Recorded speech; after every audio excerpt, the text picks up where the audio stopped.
They say you never notice the exact moment you change. The line between what you were and what you've become dissolves, quietly, like blood dispersing in water. I remember when my hands were still human. I was Kael Vor, planetary governor of Marinus 4, a world of reasonable prosperity and unremarkable loyalty.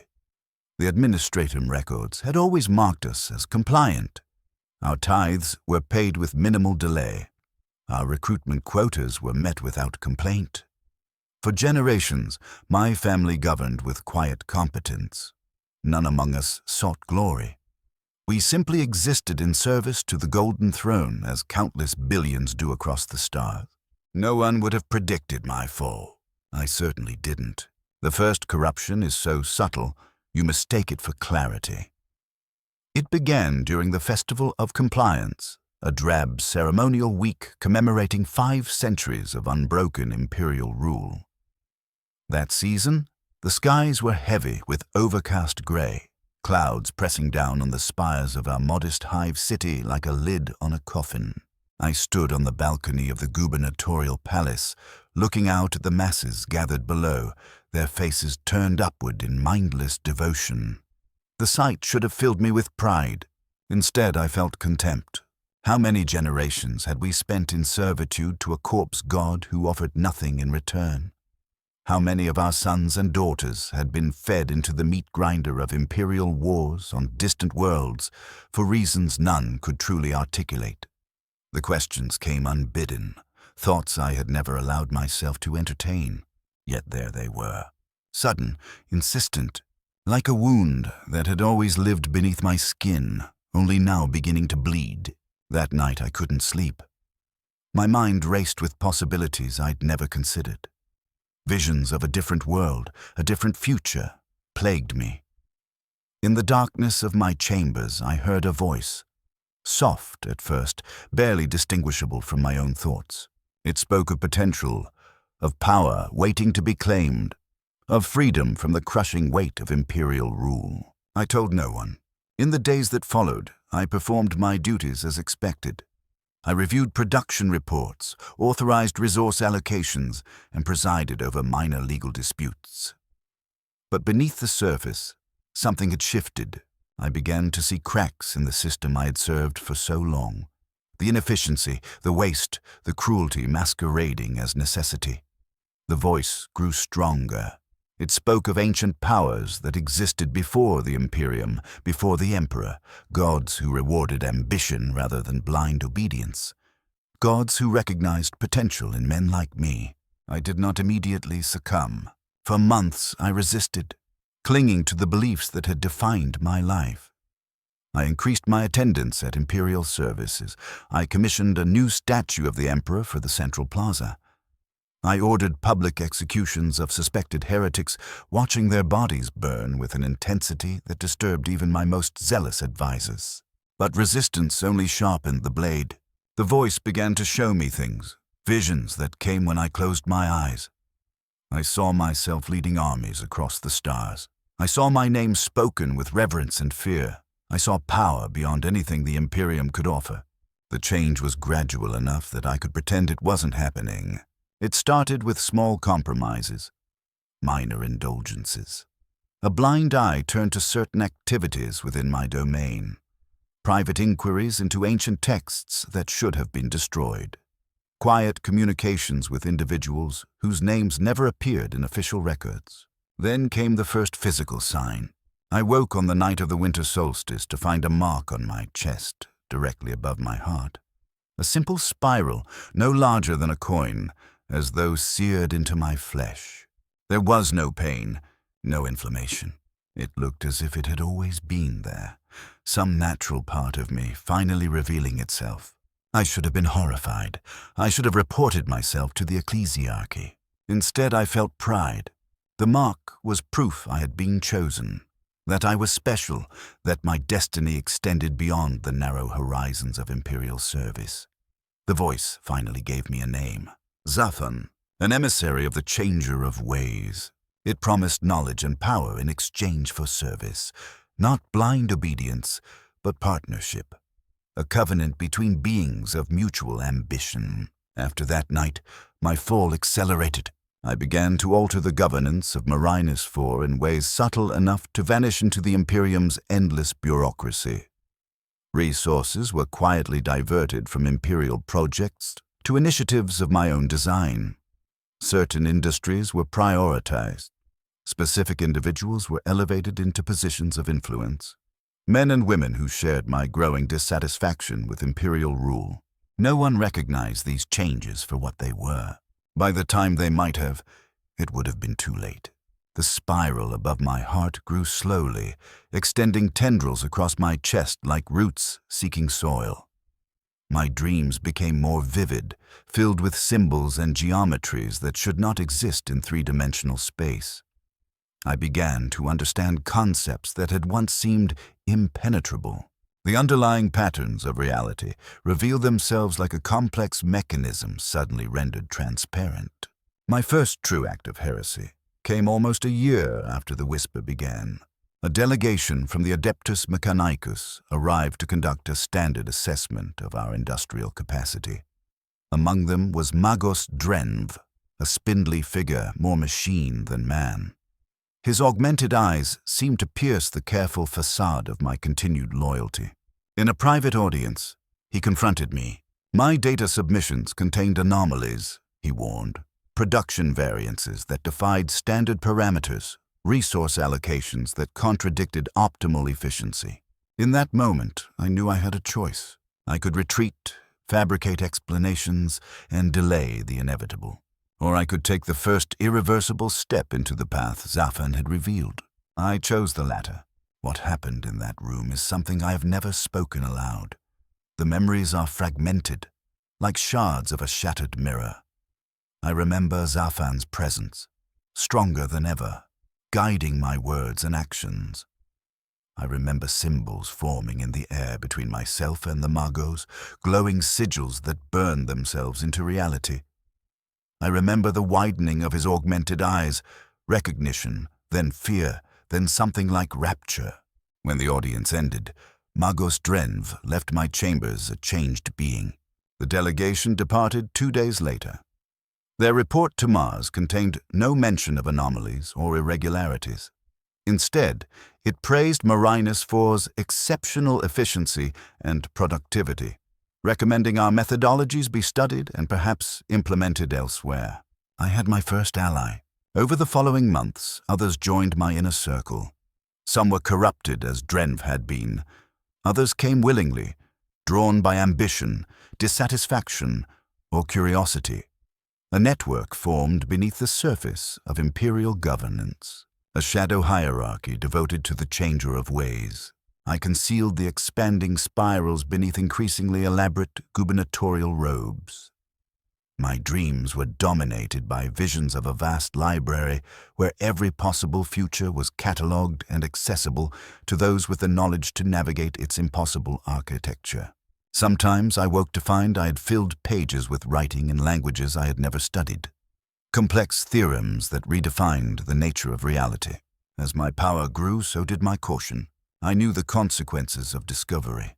The Imperium does not forgive heresy, especially among those entrusted with authority.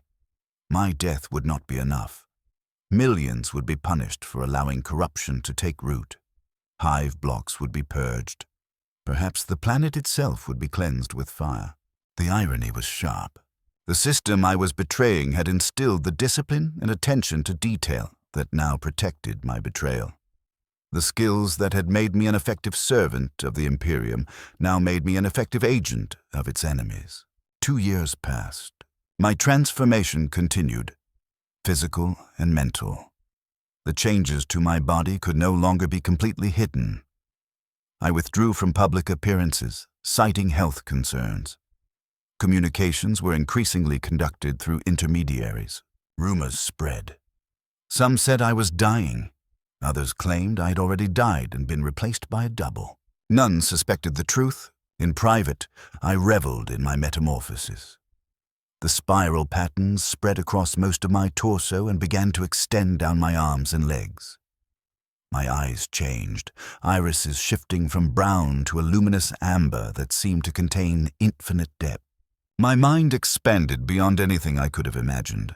I could perceive patterns in the flow of time itself, glimpsing potential futures and selecting the paths most advantageous to my designs. Safan was no longer a voice separate from my thoughts. We had become something closer to a single entity. It was during this period that I first heard whispers of the Ordo Hereticus. Nothing concrete, nothing that confirmed direct investigation, but enough to change my calculations. Agents of the Inquisition had been observed in neighboring systems, carrying out what were described as routine evaluations. There is no such thing as routine when the Inquisition arrives. I accelerated my plans. The network I had built now extended beyond Marinus 4, reaching into adjacent systems through trade agreements, diplomatic channels, and carefully cultivated relationships. Cells of devotees waited for my signal. Then the signal arrived, though not from me. A strike cruiser of the Imperial Navy entered orbit without warning or explanation. Standard protocol demanded immediate clarification. None was forthcoming. Instead, 3 Thunderhawk gunships detached from the cruiser and began their descent toward the capital. I knew then that we had been discovered, or at least suspected. There would be no more time for subtlety. The conflict would now be open. What followed was the first battle of Marinus, though Imperial records would later deny it ever occurred. The forces at my disposal were modest, the Planetary Defense Force, and certain elements of the local Adeptus Mechanicus who had joined my cause. Against us stood a company of Imperial Fist's Space Marines, among the most formidable warriors in the Imperium. By all rational assessments, we should have been annihilated within hours. The Space Marines were superior in combat capability and operated with absolute moral certainty. They were the Emperor's finest, engineered for war and indoctrinated to fear nothing. Yet we prevailed, not through conventional strategy, but through means that defied conventional understanding. As the Imperial forces advanced through the capital, reality warped around them. Buildings that had stood for centuries suddenly contained corridors that looped back upon themselves or opened into chambers that should not have existed. Communications failed in patterns no interference could explain. Auspex readings showed multiple versions of the same targets appearing in different locations simultaneously. From the depths of the gubernatorial palace, I directed the rupture of the world's underlying rules. The mark upon my body burned with cold fire as I shaped the fabric of reality. Guided by Zafan's knowledge and my own growing ability, I watched the Imperial Fists adapt with characteristic discipline. They maintained cohesion even as space and sequence became malleable. They pressed toward their objective, suffering losses without wavering. In the end, we did not achieve victory in the traditional sense. We achieved a stalemate, and that was enough. After 3 days of impossible conflict, the Imperial forces withdrew to orbit. The strike cruiser departed the system shortly thereafter, presumably to report what it had encountered and request reinforcements. I knew we had earned only a temporary reprieve. The Imperium would return in greater numbers with specific countermeasures for the phenomena they had witnessed. We needed to be gone before that happened. The evacuation began immediately, not as a panicked exodus, but as a carefully orchestrated migration. Selected individuals and resources were prioritized. The rest would be left behind to maintain the illusion of normality and to serve as a distraction when the hammer of Imperial retribution finally fell. My inner circle and I departed Marinus 4 aboard a modified bulk freighter whose cargo holds had been converted to accommodate our needs. Magos Drenv oversaw the changes personally, incorporating technologies that would have earned him immediate execution had his former colleagues discovered them. As we broke orbit, I stood in the observation dome, watching the world of my birth recede into the void. I felt no regret, no nostalgia. Those emotions belonged to Cale Vor, planetary governor of Marinus 4. That man no longer existed. In his place stood someone, something else. A being in transition, a vessel for powers beyond mortal comprehension. The spirals on my skin pulsed in synchrony with the warp drives as they prepared to tear a hole in reality and propel us into the Imperium. I embraced the next phase of my transformation. The Imperium had taught me discipline, administration, and the management of power. Now those skills would serve a different master. Our destination lay in the Halo Stars, a mysterious, largely uncharted region at the galaxy's fringe. Beyond the reach of Imperial authority, we would establish a new base of power. From there, my influence would spread back toward the heart of the Imperium, subtle and patient, like the spirals that had come to define my existence. Our voyage through the warp was unlike any standard transit. Where Imperial vessels required Geller fields to shield them from the Imperium's horrors, our ship embraced those same energies. We traveled not in defiance of the warp, but in harmony with it. The experience was terrifying, exhilarating. Time lost meaning. Moments stretched into what felt like centuries, then collapsed into fractions of a breath. The boundaries between individual consciousness blurred. Thoughts became visible. Colorful patterns drifting through the corridors. Dreams escaped sleeping minds to mingle with waking reality. And throughout it all, I continued to change. The spirals completed their conquest of my body. My skin became an intricate canvas of curves and voids that seemed to move when not directly observed. My voice acquired harmonic overtones no human anatomy could produce. Most significantly, my perception expanded beyond the limits of physical senses. I began to see the ship not merely as metal and energy, but as a node within a greater cosmic pattern. I could trace the connections between our position and every possible destination. I could perceive the gossamer threads of causality binding past to present to future. This awareness came with a price. The more I perceived, the less human I became. Memories of my former life began to fade or transform. Did I truly remember my father's face? Or was the image a construction based on what a father should look like? Had I ever walked the gardens of the gubernatorial palace, or were those recollections fabricated to preserve the illusion of a coherent past? Identity itself became fluid, a construct to be shaped rather than an immutable foundation. I was Kale Vor. And I was becoming something else, something without name or precedent. The boundaries between me and Zafan, between me and the warp itself, grew steadily thinner. Our arrival in the Halo Stars marked the beginning of the next phase.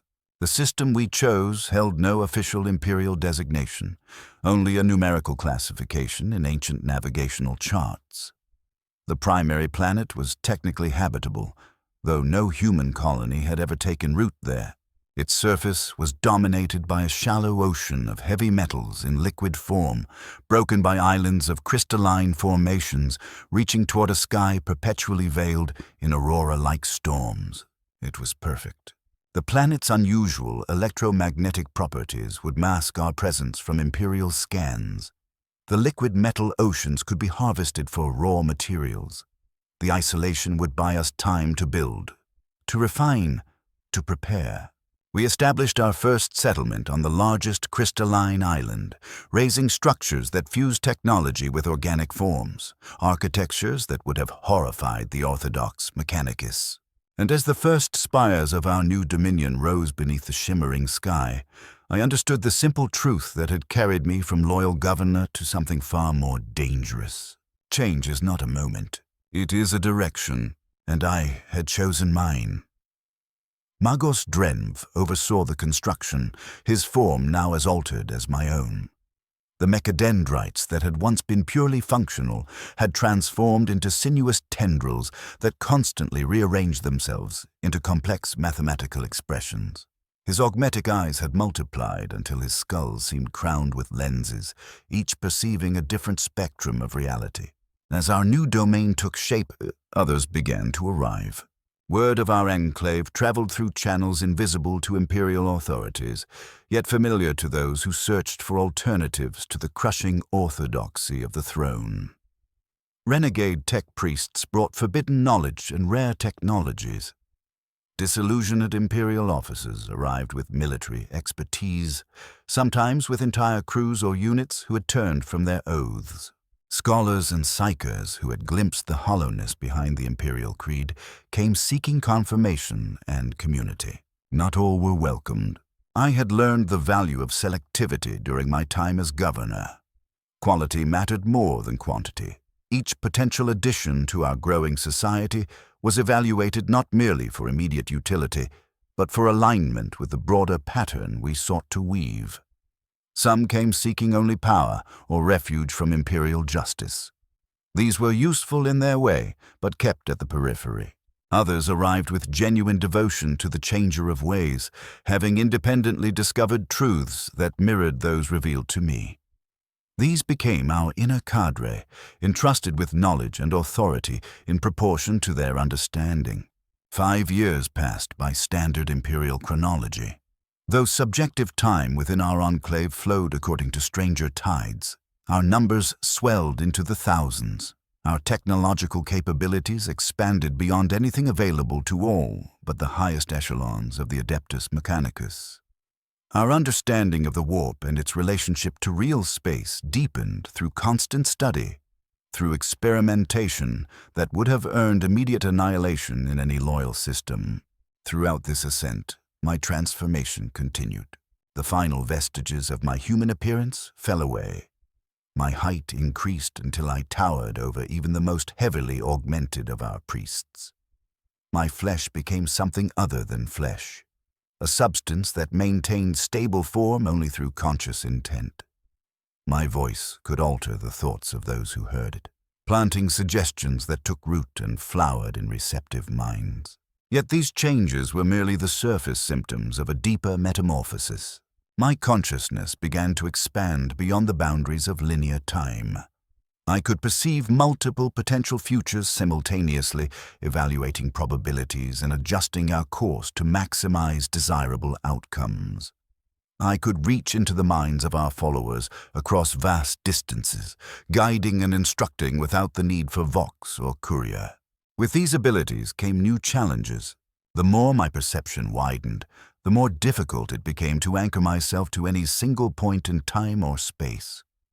The endless branching of futures formed a labyrinth of possibility in which I sometimes lost myself for subjective weeks, only to return and discover that mere moments had passed in real space. Zafan's presence within me evolved as well. No longer a distinct voice or personality, he became a current of power flowing through the expanding ocean of my awareness. At times, I sensed his guidance, especially when I approached the deeper mysteries of the warp. At other times, the distinction between his will and mine vanished altogether. As my power grew, so too did my awareness of other presences within the Imperium. The changer of ways was but one of the great entities humans, in their limited understanding, named the Chaos Gods. I sensed the others as well, the Blood God, the Lord of Decay, the Prince of Excess. Each represented a primal aspect of existence, shaped by millennia of mortal emotion and desire. I remained devoted to Tzeentch, architect of fate, but I came to understand a dangerous truth. Mastery required acknowledging all 4 powers and the complex interplay between them. Balance, not exclusivity, would form the foundation of our new paradigm. This revelation shaped the society we built. While worship of Tzeentch remained predominant, we established sanctuaries for adherents of the other powers, controlled environments where their particular energies could be channeled and directed, rather than allowed to devour us from within. The approach was not without controversy. Many in our inner circle, especially those who had arrived already sworn to the changer of ways, argued that such inclusivity bordered on suicidal folly. The 4 powers were rivals, they insisted, competing for dominance rather than components of any unified whole. I allowed the debates. I encouraged them. Intellectual friction generated energy that could be harnessed. Competing visions kept our enclave dynamic, resistant to stagnation. The tension was not a flaw in our design, but a necessary engine for its function. As our domain matured, we began to extend our influence beyond our initial system. Scout vessels ventured into neighboring regions, establishing covert contact with other renegade groups and evaluating foundations for expansion. We avoided direct confrontation with Imperial forces, preferring to grow in the blind spots of their awareness. Then a small fleet arrived at the edge of our system. They were not Imperial vessels, but ships bearing the unmistakable markings of a traitor legion, the Thousand Suns. Their leader identified himself as Sorcerer Lord Arenaten, a being whose existence predated the Horus heresy itself. His physical form was a masterpiece of transfiguration, a fusion of armor, flesh, and warp light that radiated power visible even to the non-psychic. He came not as a conqueror, but as an emissary. He carried an invitation from his masters. Magnus the Red, Primarch of the Thousand Suns, ascended Demon Prince of Tzeentch. The message was simple in content, profound in implication. Our enclave had drawn the attention of powers far greater than ourselves. Our work was deemed promising, worthy of investment, worthy of shaping. We were offered a place within the broader tapestry of the long war against the false emperor. The offer was not truly a choice. In the hierarchy of forces opposed to the Imperium, we were still newcomers, regardless of the strength I had attained. Refusal would invite destruction, so I accepted Arenaten's terms and integrated our forces into the coalition commanded by Magnus. In practice, we contributed resources and personnel to specific operations while retaining a measure of autonomy in our internal affairs. Access to the ancient knowledge preserved by the Thousand Suns accelerated my personal evolution. Rituals and incantations tracing back to old Terra itself, preserved by those who had walked with the Primarch during the Great Crusade, opened pathways that might otherwise have required centuries to discover. The most significant advancement came in the form of direct communion with Tzeentch. No longer mediated through Zafan, no longer limited by my still developing senses, I felt the full attention of the changer of ways focused upon my being. The experience defies description. Concepts like identity and consciousness fractured in the face of such immensity. I was simultaneously elevated and annihilated. My existence became both infinitely significant and utterly inconsequential within the vast calculus of the great game. When I returned to something resembling normal awareness, I was fundamentally altered. My physical form stabilized into a shape bearing little resemblance to the man I had once been.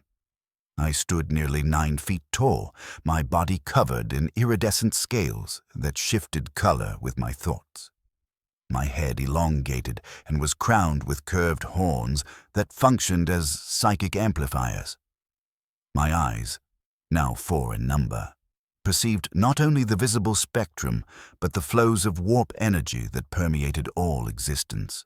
More profound still was the transformation of my mind. The underlying mathematics of reality were laid bare.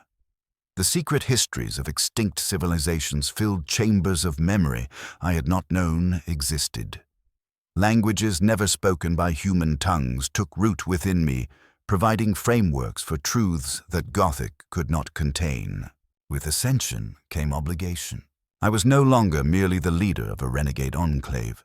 I was a champion of Tzeentch, invested with a portion of his power, and bound to his service in ways both subtle and merciless. My actions would now echo within the great game itself, and by extension, within reality. The first test of this new status arrived as a massive Imperial crusade launched into the halo stars we had claimed. It was led by elements of the Grey Knights and supported by substantial inquisitorial assets, an existential threat to everything we had built. Under my previous limitations, we could not have resisted such a force. Even with Thousand Suns support, conventional war would have ended in inevitable defeat. The Grey Knights were crafted specifically to combat the warp and those who drew strength from it. But I was no longer constrained by conventional limits. Drawing upon the knowledge and power gifted by Tzeentch, I enacted a strategy operating across multiple dimensions at once. The first phase involved the creation of reality anchors, structures placed at mathematically significant nodes throughout our territory. These devices, fusing technology with sorcery, stabilized specific aspects of real space while allowing others to become fluid. Within these controlled parameters, I could exert vast influence without courting the catastrophic warp breaches that might draw an even larger Imperial hammer. Space and time became malleable, subject to precise formula rather than chaotic fluctuation. As the Imperial fleet advanced, they encountered phenomena that defied even their vast experience. Distances expanded or contracted unpredictably. Vox messages arrived before they were sent. Auspex returns revealed targets in potential states rather than actual ones. The Grey Knights were resistant, partially warp-touched themselves by their unique creation. Their Aegis armor and innate discipline allowed them to maintain cohesion even as reality twisted. I had anticipated this. The distortions were not designed chiefly to destroy them, but to isolate them from their support and channel them toward confrontation points where other measures awaited. To the Imperials, the conflict seemed to last months. Within our altered zones, subjective time varied wildly. I coordinated the defense from a central sanctum. My consciousness extended across the breadth of our territory, simultaneously aware of hundreds of engagements. The final phase culminated in a direct strike against our heart. Their Brotherhood champion, Hyperion, Bladebreaker, led an elite force toward our sanctum, bypassing the distortion fields through methods that proved why the Grey Knights were feared even among the damned. Our duel was not merely a clash of individuals. It was a collision of principles. His power was anchored in absolute faith in the Emperor and the rigid disciplines of his chapter. Mine flowed from siege, change, contradiction, possibility. His force weapon, a halberd crackling with banishment energies, met my staff of office, now transformed into a conduit for sorceries capable of rewriting local laws of physics. The chamber shifted around us with each exchange, architecture responding like a living equation. On the psychic plane, the battle was worse. His mind was a fortress of absolute conviction. Against it, I did not attempt to smash the walls. I introduced possibility, seeds of uncertainty placed within the rigid lattice of his certainty. Neither of us achieved total victory. Hyperion inflicted a wound that even my transfigured physiology could not immediately mend, a psychic lesion that disrupted the link between my real space form and the warp energy sustaining it. In return, I shattered his weapon and planted a seed of doubt within him. Small, patient, inevitable. The Grey Knights withdrew afterward, not in defeat, but in reassessment. They had met an evolving threat beyond existing protocols. The crusade would regroup, analyze, and return with refined measures. Some among our forces desired a more decisive triumph, but the outcome aligned perfectly with the designs of Tzeentch. Stagnation is anathema to the changer of ways. Adaptation on both sides was the truer victory in his estimation. For me, the aftermath brought an unexpected consequence.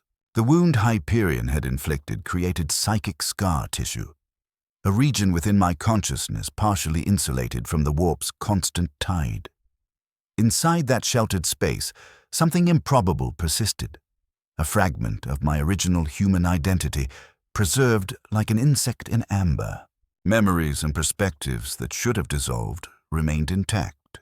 At first, this division disturbed me. It felt like a weakness in the unified purpose I had cultivated. But as I examined it, I recognized its value. The human remnant offered angles of thought my ascended awareness might overlook. Certain forms of creativity seemed sharpened by the tension between what I had been and what I had become, so I did not excise the fragment of Kale Vor. I cultivated it, like a rare, dangerous plant in a controlled garden. Not dominant, not equal, but present, useful, alive. This inner evolution coincided with external change. Our alliance with 1,000 Suns, initially born of necessity, proved mutually beneficial.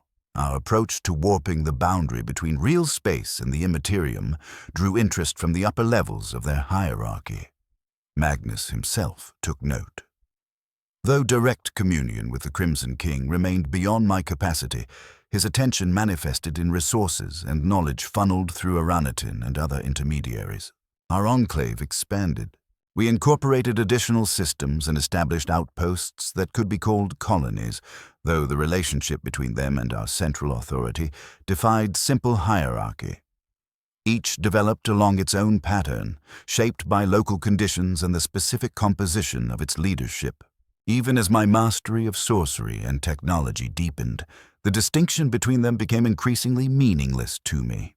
But the most consequential shift was in my relationship with Tzeentch. I began to perceive the multiple, often contradictory agendas he pursued simultaneously.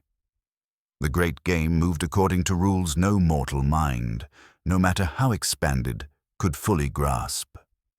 This awareness imparted both power and peril. The more I understood of his design, the more valuable I became as his instrument, and the more clearly I saw the truth that all servants of chaos eventually confront. We were tools, not partners. Our ascension was not liberation. It was a more refined and more profound bondage. The human fragment within me recoiled at that realization. It retained enough of Kael'vor's original pride and ambition to resent being reduced to a pawn, regardless of how exalted that pawn might be within the grand design. My ascended consciousness recognized the bitter symmetry. I had begun this journey seeking freedom from the crushing orthodoxy of the Imperium, only to bind myself to another master, one whose demands were less predictable, but no less absolute. And somewhere between those two truths, between the man I had been and the being I was becoming, I understood that the next transformation would not be of flesh alone. It would be of purpose.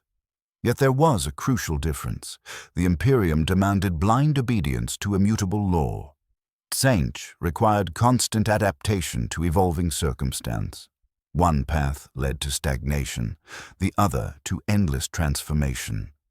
Given that choice, I remained committed to the latter, despite its ultimate limitations. That philosophical reconciliation was interrupted by the arrival of an unexpected visitor. He was not an emissary of the Thousand Suns, nor an envoy of any established power within the fractured hierarchies of chaos. He was alone, and he materialized within the heart of our most secure sanctum, bypassing defenses that should have been impenetrable. He appeared as a robed human of unremarkable build and posture, save for one detail that stopped even my ascended mind. His eyes held spiral patterns identical to those that had first bloomed across my flesh during the earliest stages of my transformation. When he spoke, his voice carried harmonic overtones I recognized as the signature of extensive warp mutation. Kael'vor, he said, using my original name rather than any title I had earned since my ascension. Your progress has been noted. The next trial approaches. Before I could respond, he raised one hand and conjured an image in the air between us. I recognized the world instantly. Marinus IV, the planet of my birth, the first stone in the road that had carried me here. The image shifted. Imperial forces in orbit. Not a routine garrison. Not a defensive patrol. A massive assemblage centered around an inquisitorial black ship.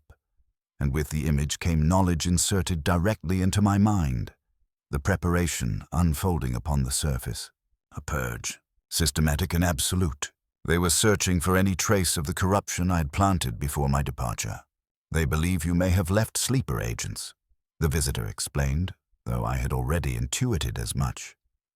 The Ordo Hereticus suspects a generational cult. They intend to eliminate the entire planetary population and repopulate from scratch rather than risk overlooking a single compromised individual. Something stirred in me unexpectedly, not only in the preserved human fragment of my consciousness, but throughout my entire being. Not quite anger, not precisely regret. A compound emotion woven from both and from something else I had believed long since burned away. This is your next trial, the visitor said. Your response will determine your future path. Who are you to declare my trials? I asked, my voice carrying a power that would have reduced an ordinary mortal to component atoms. He smiled, unaffected. I am what you may become, should you prove worthy. Then he vanished, leaving only the image of Marinus IV hanging in the air before me. As I studied it, I realized the purge had not yet begun in earnest. The Inquisition was still establishing operational parameters. There was a narrow window for intervention. The decision before me was complex. From a purely strategic standpoint, Marinus IV held no value to our current operations. Its population, my former subjects, had no inherent claim on my protection. Many would have cheered my execution had my heresy been uncovered during my reign. And yet I found myself unable to dismiss the matter. The human fragment within me insisted that these lives were my responsibility. I had set the chain in motion. I had lit the fuse that now threatened to consume them. My ascended mind recognized another dimension entirely. This was not merely a moral dilemma, but a test of my understanding of power and how it should be applied. I convened my inner circle. They were beings as transformed as myself, though each in a different direction. Magos Drenb had become a creature of living calculus, mechadendrites that wrote equations in the air, eyes multiplied into a crown of impossible perception.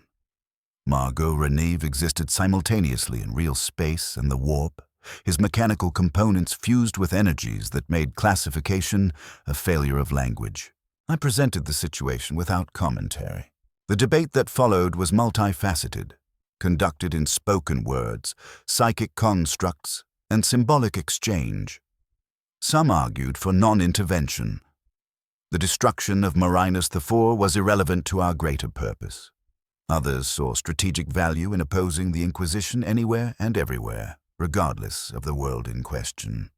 A few acknowledged, as I did, the deeper significance of the choice. In the end, the decision was mine alone as the visitor had intended. I chose intervention, but not in the straightforward manner my human fragment first demanded. What followed was an operation of unprecedented complexity, drawing upon the full extent of my evolved capabilities and the combined resources of our enclave. We did not meet the Ordo Hereticus in open battle. Such a confrontation would have ended in mutual destruction. Instead, our techno-sorcerers created a dimensional fold, a localized manipulation of real space that established a selective overlay between our domain and a precise region of Marinus IV. Not a conventional portal or crude warp gate, but a subtle intersection between two locations. Through this link, we began a graduated evacuation. Not en masse, not suddenly. People vanished in carefully calculated patterns designed to mimic natural population decline. Individuals and family units disappeared from their hab blocks, only to reappear in reception centers we had constructed for this purpose. Simultaneously, we deployed a layered deception protocol. Psychic echoes, holographic projections, temporal distortions. To inquisitorial scrutiny, the targeted citizens still appeared to be going about normal routines, living shadows of lives already moved beyond reach. The operation continued for what the people of Marinus IV experienced as several months, though time within the fold obeyed different rules. Throughout it all, I maintained constant oversight. My consciousness stretched across both locations and the interstitial space between them. The strain was immense. The wound Hyperion had once inflicted, healed in flesh, left a persistent vulnerability that threatened to fracture my focus at critical moments. And unexpectedly, I found myself relying on the human fragment of my mind. It proved resilient in a way my ascended awareness was not. Stubbornly linear, stubbornly anchored, stubbornly capable of holding a single intention against the roar of infinite branching futures. As the evacuation neared completion, the Inquisition detected anomalies. Their response was immediate and overwhelming. They initiated a planetary lockdown. Null fields and psychic suppressors were deployed in a grid designed to disrupt any ongoing manipulation. The countermeasures threatened to collapse the dimensional fold prematurely, potentially trapping millions in partial translation. The backlash would have scarred both real space and the warp. To prevent this, I was forced to manifest directly on Marinus IV, transferring a portion of my consciousness through the fold to stabilize the connection from that side. This division of self-carried risks I had not anticipated. The instance of me that materialized planetside took a form resembling my original human appearance. Subtle signs of transformation, visible only to eyes trained to see the seams of reality. Partly camouflage, partly the unconscious influence of the human fragment asserting itself over this manifestation. I moved through the capital that had once been my domain and experienced a disorienting overlap of past and present. Landmarks embedded in Kael'vor's memories were now layered with psychic residue, countless lives stacked like geological strata, forming a palimpsest that threatened to overwhelm even my expanded senses. The gubernatorial palace had become the Inquisition's primary command center. Its architecture was buried beneath defensive enhancements and purification iconography. Statues that once honored imperial heroes now displayed the unmistakable sigils of the Ordo Hereticus. Corridors that had once echoed with mundane administration now hummed with active null fields and psychic wards. At the core of this transformed fortress stood the central null generator, the cornerstone of their countermeasures. Its design incorporated secrets so deep that even most inquisitors would not understand their origin. The device was built from the Ordo's darkest research, drawing on xenotech and forbidden science in the name of protecting humanity from the very taint such methods represented. The irony was almost elegant. The Imperium's hypocrisy, its willingness to wield the tools of its enemies while preaching absolute purity, had been among the first sparks that drove me from loyal service. I did not destroy the generator. Its mechanisms were designed to trigger catastrophic fail-safes if tampered with directly. Instead, I recalibrated it, altering its parameters to produce a specific harmonic pattern that would temporarily amplify rather than suppress the dimensional fold. As I completed the modification, I felt another presence enter the chamber. An Inquisitor Lord in distinctive armor, accompanied by what appeared to be stormtroopers, but which my senses instantly identified as something far more lethal. A Vindicare assassin. And a Culexus, disguised until the moment of deployment. "I knew you would return," the Inquisitor said. Her voice modulated through her helm to minimize any exploit of vocal pattern or psychic inflection. Heretics always return to the scenes of their original corruption. I recognized her. Helen Darrow. She had been a junior member of the delegation that visited Marinus IV in my final year as governor, an administrative attaché whose true affiliation I'd suspected even then. "You were watching me before my transformation began," I said, keeping my tone almost conversational while finalizing the last silent adjustments to the generator. "The Ordo Hereticus always watches those with power," she replied. "Your family governed this world for generations without incident.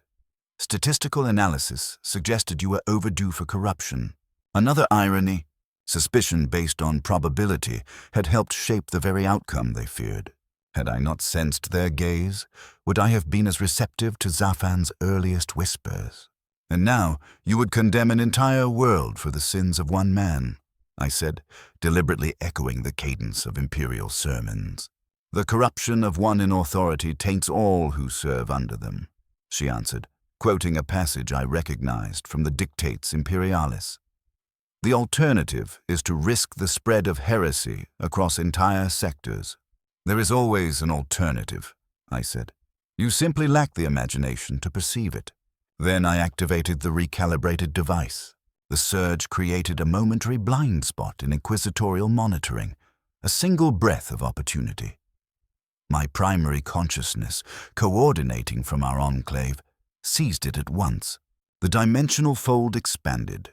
The remaining population of Marinus IV, several million souls not yet relocated through the gradual evacuation, vanished simultaneously.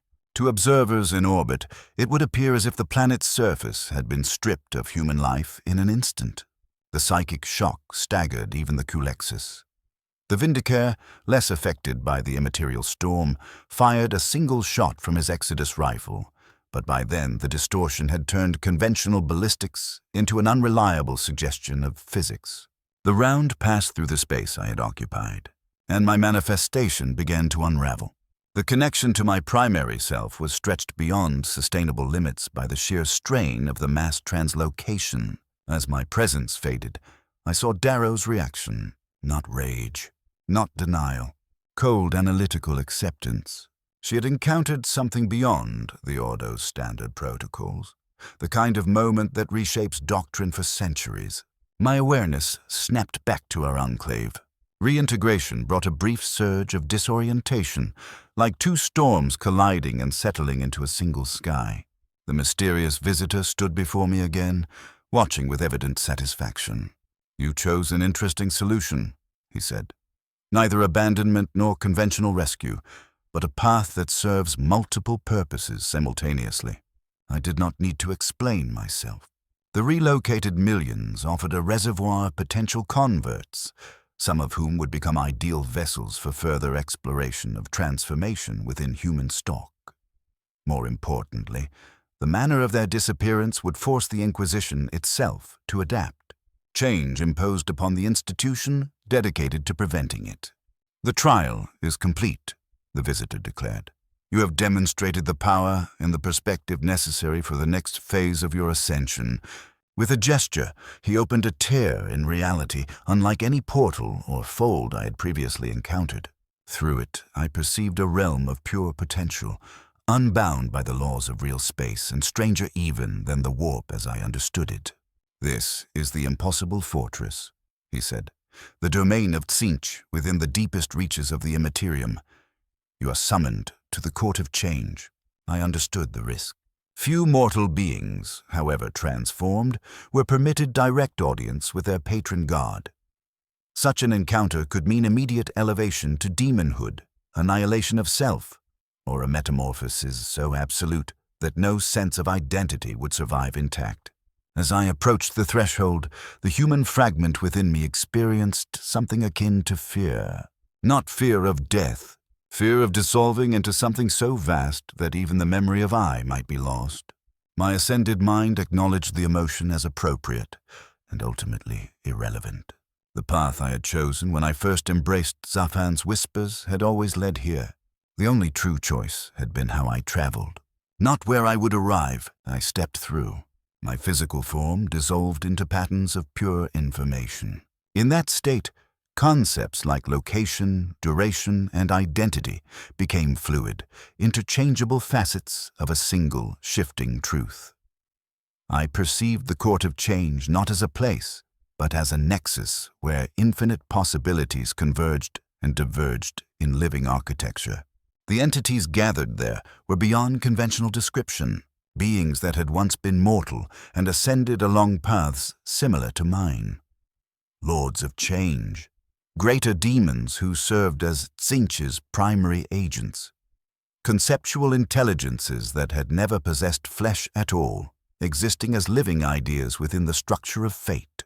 At the center, I perceived that which could only be interpreted as Tzeentch himself, not a singular entity. A vast, multifaceted presence simultaneously encompassing and transcending every aspect of change, ambition, hope, mutation, and evolution across existence. Communication was not spoken. Meaning flowed through shifts in probability, alterations in the underlying pattern of the court itself. Through that medium, I understood why I had been summoned. My journey from planetary governor to chaos champion had produced a specific permutation of transformation that held value within the current configuration of the great game. The trials I had faced, the choices I had made, formed a pattern Tzeentch wished to preserve and incorporate into his broader design. The final trial emerged not as a battle, but as a choice. I could ascend fully, surrendering the last vestiges of my original identity to become a demon prince, a semi-independent extension of Tzeentch's will. Or I could preserve a degree of separation, maintaining the unique perspective created by the tension between my ascended consciousness and the fragment of Kael Vor still Sala within me. The first path offered power beyond anything I had yet endured. The second preserved a capacity for innovation and unpredictability, qualities so valuable that even Tzeentch, in his near omniscience, prized them precisely because they introduced variance into his own designs. In that suspended instant, poised between absolute submission and qualified independence, I recognized a paradox at the heart of my relationship with the architect of fate. He valued me for the very traits that allowed me to resist total absorption. My worth as a servant depended upon my ability to choose, to surprise, to remain, in some measure, myself. So I chose qualified independence, not rejection of patronage, preservation of perspective. Power flooded through me, channeled along parameters that maintained the integrity of my individual consciousness. I was elevated again into a status beyond my prior state, yet distinct from the conventional template of demonhood. When awareness of conventional reality returned, I found myself back within our enclave. But my perception had changed irrevocably. I could observe every scale of our domain at once, from the macro movements of stellar bodies to the tremble of quantum probability in subatomic space. More significantly, I could perceive the currents of fate branching and recombining, revealing a deeper grammar beneath the apparent chaos of existence. The visitor stood before me, and his form shifted to reveal his true nature, a lord of change, one of Tzeentch's greater demons, assigned to test my potential and guide me through the final stages of transformation. "The architect of fate is pleased with your choice," he said, his voice now layered with harmonics that carried meaning beyond language. "You will serve as his champion in the material realm, neither fully demon nor mortal, but a bridge between states of being." Then he departed, not by movement, but by a folding of reality that removed him from our dimensional context entirely. In his absence, I turned to the responsibilities of my new status. The people of Marinus IV, now relocated into habitats prepared across our domain, represented both opportunity and burden. Millions of humans transplanted from a standard imperial world into an environment where reality itself behaved differently. The psychological shock would kill many. Others would be driven to madness, but a significant portion would adapt. Their consciousness would expand to hold new possibilities. These survivors would form the nucleus of a society structured not around static law, but around controlled evolution, a living laboratory where the potential of human adaptation could unfold without the artificial shackles of imperial dogma. Beyond this immediate concern lay wider implications. As a recognized champion of Tzeentch, I would be drawn deeper into the great game.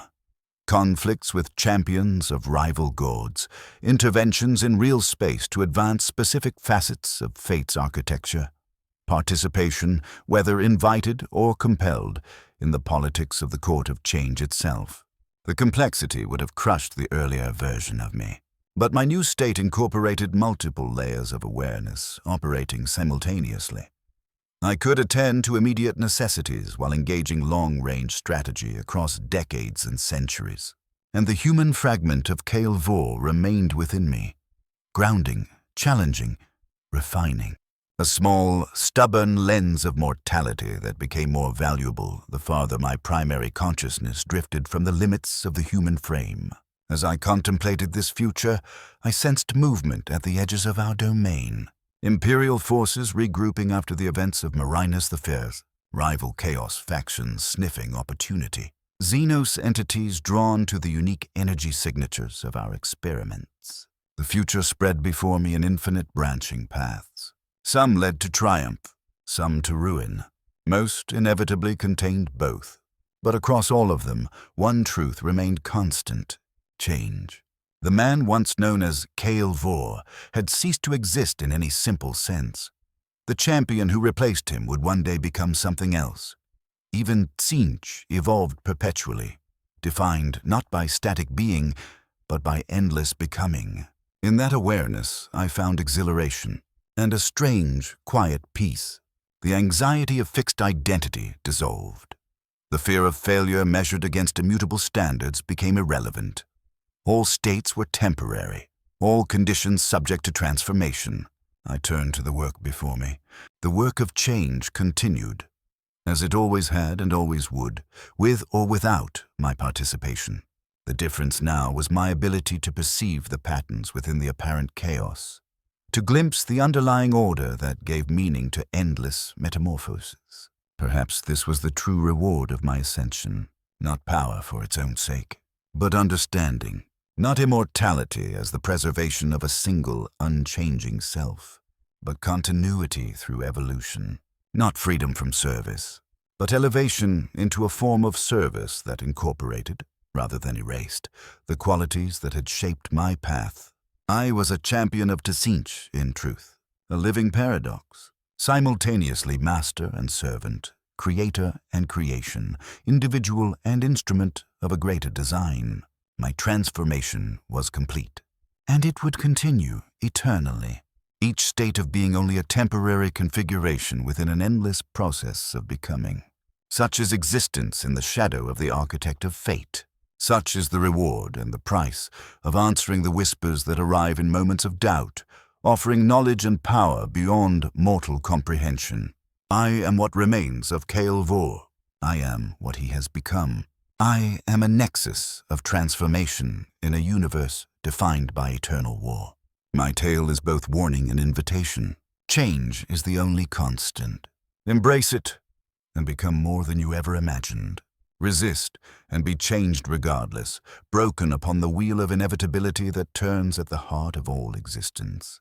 The choice, like all choices, may be an illusion, yet within that illusion lies the seed of everything that might be.